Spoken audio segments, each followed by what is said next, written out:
সূর্য ডোবাও দেখা যায়, সুন্দরবন দেখা যায়, বাঘ দেখা যায়, হরিণ দেখা যায়। 1991-96 সালে মাননীয় প্রধানমন্ত্রীর আম্মা বেগম দেশনেত্রী বেগম খালেদা জিয়া মরহুম, আমি তখন এমপি ছিলাম, আমার এলাকায় গিয়েছিলেন শ্যামনগরে।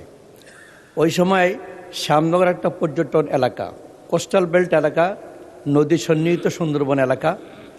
মাননীয় স্পিকার, কুয়াকাটা সহ চট্টগ্রামে বা অন্যান্য জায়গায় সূর্য ডোবা দেখা যায়, কিন্তু আমার এখানে সূর্য ডোবাও দেখা যায়, সুন্দরবন দেখা যায়, বাঘ দেখা যায়, হরিণ দেখা যায় এবং আরও আনুষঙ্গিক যারা দৃষ্টি আকর্ষণীয় অনেক কিছু প্রাকৃতিক সৌন্দর্য সেখানে আছে।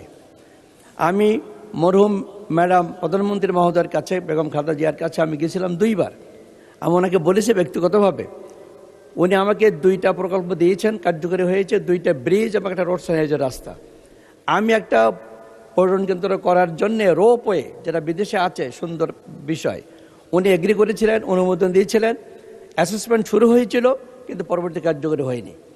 আমি মাননীয় প্রধানমন্ত্রী মহোদয়ের কাছে আমি জানতে চাচ্ছি, আমার শ্যামনগরে বানভাসির ভিতর দিয়েও পর্যটনকে শক্তিশালী করার জন্যে, দেশের আয়ের জন্যে, জনগণের দৃষ্টি আকর্ষণের জন্যে একটা পর্যটন কেন্দ্র এবং রোপওয়ে তিনি আমরা ওখানে করবেন কিনা, বিনয়ের সঙ্গে জানতে চাচ্ছি।